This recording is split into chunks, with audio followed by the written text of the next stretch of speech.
हमारे हिंदू धर्म में गुरु पूर्णिमा का विशेष महत्व है। शास्त्रों के अनुसार इसी दिन महर्षि वेद व्यास जी का जन्म हुआ था और आषाढ़ महीने में ये पूर्णिमा आती है, इसलिए इसे आषाढ़ी पूर्णिमा भी कहते हैं। हमारे हिंदू धर्म में गुरुओं को देवताओं से भी ऊंचा दर्जा दिया गया है, इसलिए ये दिन भारतीयों के लिए बहुत खास होता है। गुरु पूर्णिमा के दिन लोग महर्षि वेद व्यास जी की पूजा करके अपने गुरुजनों का भी आशीर्वाद लेते हैं। कहा जाता है कि इस दिन गुरुओं की पूजा करने से उनकी विशेष कृपा प्राप्त होती है। अगर आप भी गुरु पूर्णिमा के दिन व्रत रखकर अपने गुरुजनों का आशीर्वाद पाना चाहते हैं तो आज आपको गुरु पूर्णिमा की कुछ पौराणिक कथाएं मैं सुनाने वाली हूँ, जिसमें आप जानेंगे कि किस प्रकार से एक शिष्य के जीवन में गुरु का महत्व होता है। पहली पौराणिक कथा के अनुसार महर्षि वेद व्यास जी को भगवान विष्णु का ही अंश माना गया है। वेद व्यास जी की माता का नाम सत्यवती और पिता का नाम ऋषि पराशर था। महर्षि वेद व्यास जी को बचपन से ही अध्यात्म में बहुत रुचि थी। एक बार उन्होंने अपने माता पिता से प्रभु के दर्शन करने की इच्छा प्रकट की और वन में तपस्या करने की आज्ञा मांगी। वेद व्यास जी की इस बात को सुनकर उनकी माता ने उन्हें वन जाने को मना कर दिया। माँ की इस बात को सुनकर वेद व्यास जी वन जाने की हठ करने लगे। वेद व्यास जी के जिद करने के कारण माता सत्यवती को उन्हें वन जाने की आज्ञा देनी ही पड़ी। जब वेद व्यास जी वन की ओर जा रहे थे तब उनकी माता ने उनसे कहा था कि जब तुम्हें अपने घर की याद आ जाए तो तुम वापस आ जाना। माता के इस वचन को सुनकर वेद व्यास जी वन की तरफ चल पड़े। वन में जाकर उन्होंने बहुत कठिन तपस्या की। तब भगवान के आशीर्वाद से वेद व्यास जी को संस्कृत भाषा का ज्ञान हो गया। इसके बाद उन्होंने वेद, महाभारत, 18 महापुराणों और ब्रह्म सूत्रों की रचना की। लोगों को वेदों का ज्ञान देने के कारण आज इन्हें गुरु पूर्णिमा के दिन प्रथम गुरु के रूप में हम याद करते हैं। गुरु पूर्णिमा का जब जब नाम आता है तब तब गुरु भक्त आरुणि का नाम भी लिया जाता है।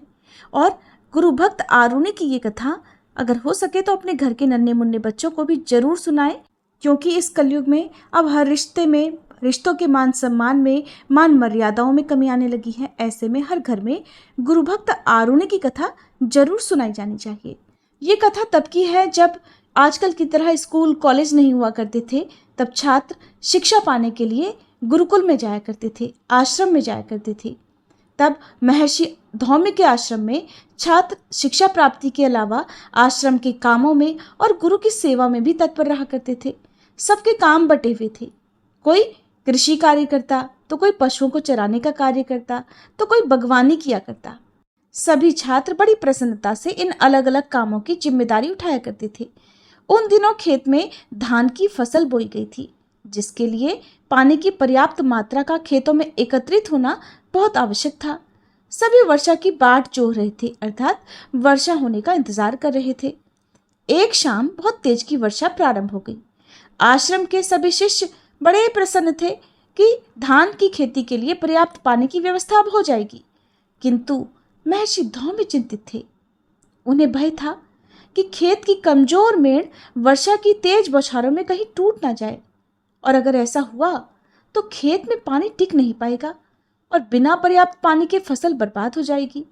शिष्यों ने जब महर्षि धौम्य के माथे पर चिंता की लकीरें देखी तो कारण पूछा। महर्षि ने अपनी चिंता उनके सामने व्यक्त कर दी। सुनकर सभी शिष्य परेशान हुए, किंतु किसी की समझ में नहीं आया कि ऐसे मौसम में क्या किया जाए। उन्हीं शिष्यों में आरुणि भी था। उसने महर्षि से खेत जाकर मेड़ों को देखकर आने की आज्ञा मांगी।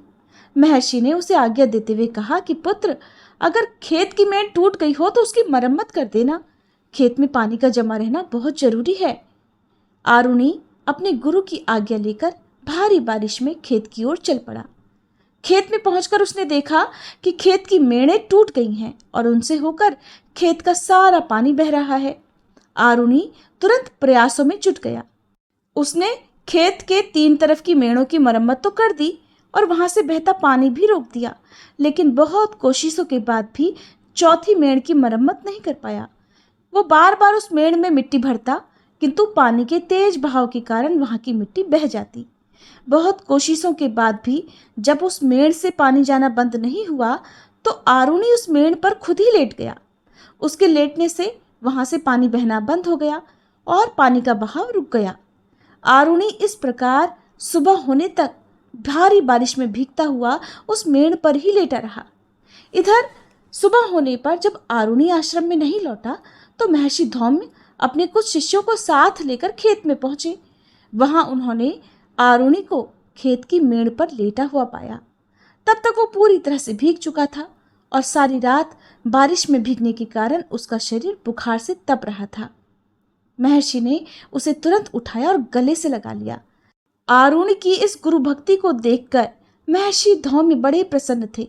उन्होंने उसे अपने परम शिष्यों में स्थान देते हुए तेजस्वी और दीर्घायु होने का आशीर्वाद दिया। दूसरी कहानी है महान धनुर्धर एकलव्य की। कहते हैं कि हमारे गुरु हमारे जीवन के अंधेरे को दूर करते हैं, हमें हर तरह का रास्ता दिखाते हैं, हमें अच्छे बुरे की पहचान बताते हैं, साथ ही हमारे भविष्य को उज्जवल बनाने में अपना पूरा पूरा सहयोग करते हैं। और कहते हैं ना कि नदी को रास्ता नहीं दिखाना पड़ता, वो तो खुद ब खुद अपना रास्ता बना ही लेती है। इसी तरह बहुत पुराने समय में एक ऐसा शिष्य हुआ जिसने अपने हुनर और अपनी गुरु भक्ति से अपना नाम इतिहास में दर्ज करवा लिया, और वह वीर योद्धा था एकलव्य। बात उस समय की है जब शिक्षा का रूप आज से बहुत अलग हुआ करता था। उस समय के विद्यालय गुरुकुल हुआ करते थे और सारे विद्यार्थी शिक्षा पाने के लिए अपने गुरु के पास आश्रम में ही रहा करते थे। सभी मिलजुल कर एक परिवार की तरह रहते, मिल बांटकर सारे काम कर लिया करते थे और सभी शिष्य बड़ी निष्ठा और ईमानदारी के साथ शिक्षा ग्रहण करते थे। उस समय शिक्षा भी कुल के अनुसार ही दी जाती थी। ब्राह्मणों और क्षत्रियों के अलावा किसी को भी शिक्षा नहीं दी जाती थी। उन्हीं दिनों की बात है। निषाद राज हिरण्यधनु और रानी सुलेखा और उनकी प्रजा बहुत सुखी और संपन्न हुआ करती थी। निषाद राज हिरण्यधनु की रानी सुलेखा ने एक पुत्र को जन्म दिया जिसका नाम अभिद्युम्न रखा गया। बचपन में वह अभय के नाम से जाना जाता था। शिक्षा पाने के लिए जब वह अपने गुरुकुल में गया तब अस्त्र शस्त्र विद्या में उस बालक की लगन और एक निष्ठता को देखकर उसके गुरु ने उस बालक को एकलव्य नाम से संबोधित किया। सारी शिक्षाएं ग्रहण करके एकलव्य युवा हो गया तब उसका विवाह हिरण्यधनु के एक निषाद मित्र की कन्या सुनीता से हुआ। एकलव्य को अपनी धनुर्विद्या से संतुष्टि नहीं थी। इस कारण धनुर्विद्या की और उच्च शिक्षा प्राप्त करने के लिए उसने उस समय धनुर्विद्या में दक्ष गुरु द्रोण के पास जाने का फैसला किया। एकलव्य के पिता जानते थे कि द्रोणाचार्य केवल ब्राह्मणों और क्षत्रिय वर्ग को ही शिक्षा देते हैं और उन्होंने एकलव्य को भी इस बारे में बताया। किंतु धनुर्विद्या सीखने की धुन और द्रोणाचार्य को अपनी कलाओं से प्रभावित करने की सोच लेकर वह उनके पास गया, लेकिन ऐसा कुछ भी नहीं हुआ और गुरु द्रोणाचार्य ने उसे धनुर्विद्या सिखाने से मना कर दिया। गुरु के द्वारा शिक्षा देने से मना किए जाने के बाद भी एकलव्य इस बात से बिल्कुल आहत नहीं हुआ और उसने वहीं जंगल में रहकर धनुर्विद्या प्राप्त करने की ठान ली। उसने जंगल में द्रोणाचार्य जी की एक मूर्ति बनाई और उन्हीं का ध्यान करके धनुर्विद्या में महारत हासिल कर ली। एक दिन गुरु द्रोणाचार्य अपने शिष्यों और एक कुत्ते के साथ शिकार के लिए उसी वन में पहुंच गए जहां एकलव्य रहते थे। उनका कुत्ता रास्ता भटककर एकलव्य के आश्रम में पहुंच गया और जोर जोर से भौंकने लगा। एकलव्य उस समय धनुर्विद्या का अभ्यास कर रहे थे। कुत्ते के भौंकने की आवाज से उनकी साधना में बाधा पड़ रही थी, इसलिए उन्होंने ऐसे बाण चलाए कि उस कुत्ते को जरा सी भी खरोच नहीं आई और उन बाणों से उस कुत्ते का पूरा मुंह भर गया। इस कारण कुत्ते का मुंह बंद हो गया और उसने भौंकना भी बंद कर दिया। अब वह कुत्ता इसी प्रकार बाणों से भरे मुंह को लेकर अपने गुरु द्रोण के पास भागा। कुत्ता असहाय होकर गुरु द्रोण के पास जा पहुंचा। गुरु द्रोण और शिष्य ऐसी श्रेष्ठ धनुर्विद्या देखकर घोर आश्चर्य में पड़ गए। अब वे उस महान धनुर्धर को खोजते खोजते एकलव्य के आश्रम में जा पहुंचे तो देखा कि एकलव्य ऐसे बाण चला रहा है जो कोई परम वीर योद्धा भी नहीं चला सकता था। और यही बात द्रोणाचार्य जी के लिए चिंता का विषय बन गई। उन्होंने एकलव्य के सामने उसके गुरु के बारे में जानने की जिज्ञासा दिखाई तो एकलव्य ने उन्हें वही प्रतिमा दिखला दी। उन्हें जानकर और भी आश्चर्य हुआ कि द्रोणाचार्य को मानस गुरु मानकर अर्थात मन में ही उनका ध्यान करके एकलव्य ने खुद ही अपने प्रयास से अपने अभ्यास से ये विद्या प्राप्त की है। अपनी प्रतिमा को देखकर गुरु द्रोण ने कहा कि अगर तुम मुझे अपना गुरु मानते हो तो अब मुझे गुरु दक्षिणा दो। एकलव्य ने तो अपने प्राण तक देने की बात कर दी। गुरु दक्षिणा में गुरु द्रोण ने अंगूठे की मांग की, जिससे कहीं एकलव्य सबसे श्रेष्ठ धनुर्धर न बन जाए, और अगर ऐसा हुआ तो अर्जुन को महान धनुर्धर बनाने का जो वचन उन्होंने दिया था वो तो झूठा हो जाएगा। और एकलव्य ने भी बिना हिचकिचाहट अपना अंगूठा गुरु को समर्पित कर दिया।